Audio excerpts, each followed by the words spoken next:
Yes, so last numerical of the chapter क्या बोल रहे हैं? A solution of CuSO4 is electrolysed for 10 minutes. मतलब इलेक्ट्रोलाइसिस कर रहे हैं CuSO4 को 10 मिनट के लिए, मतलब time is given to you with a current, current भी गिवन है भाई एम्पियर में। What is the mass, mass कितना डिपॉजिट होगा कैथोड पे?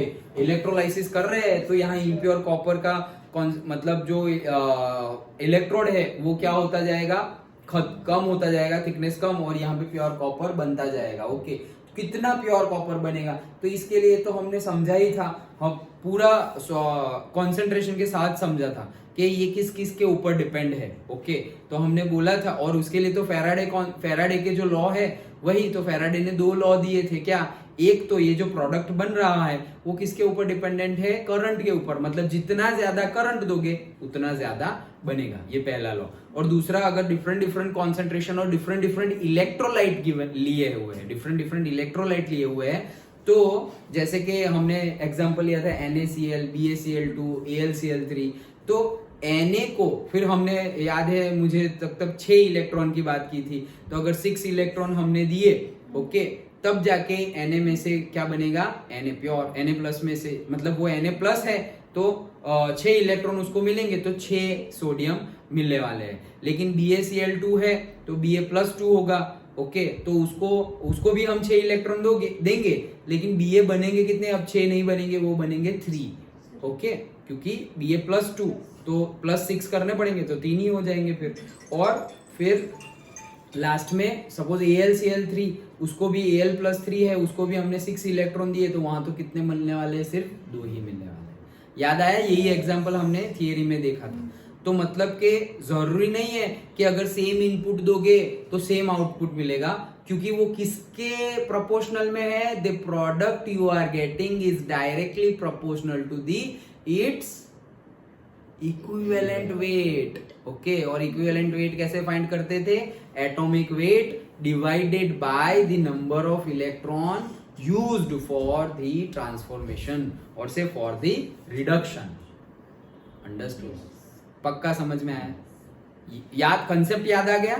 ओके, तो वही चीज यहाँ पे बता रहे हैं कि कितना मास बनेगा। तो CuSO4 है, मतलब Cu प्लस 2 का रिडक्शन होगा ना। Okay, reduction equivalent weight find करना है, तो वो हम फाइंड करते थे। तो भाई Cu प्लस 2 है तो उसको कितने इलेक्ट्रॉन चाहिए? 2 ही चाहिए होंगे। अगर Na होता, NaCl होता तो उसको 1 इलेक्ट्रॉन चाहिए होता। BaCl2 होता तो उसको अगेन 2 इलेक्ट्रॉन चाहिए होते। AlCl3 होता तो उसको 3, Al प्लस 3 है ना, तो उसको 3 इलेक्ट्रॉन चाहिए होते, क्योंकि प्लस 3 उसने 3 इलेक्ट्रॉन अपने निकाल दिए हैं, तो 3 इलेक्ट्रॉन की जगह है उसमें, 3 इलेक्ट्रॉन दे दोगे तो वो Al प्लस 3 में से Al बन जाएगा। डन। तो यहाँ पर हमारा Cu प्लस 2 में से Cu बन रहा है, 2 इलेक्ट्रॉन की जरूरत है। 2 इलेक्ट्रॉन की जरूरत है मतलब क्या? 2 फैराडे कांस्टेंट की जरूरत है, क्योंकि हमने देखा था ना कि अगर 1 मोल, अगर हम 1 मोल इलेक्ट्रॉन दे रहे हैं, तो 1 मोल इलेक्ट्रॉन दोगे, तो हमने Na वाला केस देखा था कि NaCl है, उसमें तुम 1 मोल इलेक्ट्रॉन दोगे तो कितना सोडियम बनेगा? 1 मोल बनेगा। डन। फिर BaCl2 है तो उसमें तुम 1 मोल दोगे तो तुम्हारा 1 मोल बनने वाला नहीं है, क्योंकि यहां पर तो 2 इलेक्ट्रॉन का, तो मतलब आधा मोल बनेगा। याद आया? हमने डिस्कस किया था कि आधा मोल बनेगा। तो क्यों? क्योंकि Ba को कितने चाहिए? 2 इलेक्ट्रॉन चाहिए, तो वैसे ही यहाँ पर 2 इलेक्ट्रॉन चाहिए। याद आ गया ना कंसेप्ट? तो यहाँ पे 2 फैराडे हमें देना पड़ेगा। सो 2 इंटू फैराडे कांस्टेंट हमें बताइए 96487। So that's it. मास निकालना हो तो ये 63, ये तुम्हें याद होना चाहिए भाई, ये याद कर लो। क्या है उसका एटॉमिक मास? तो 63, कॉपर का कितना है?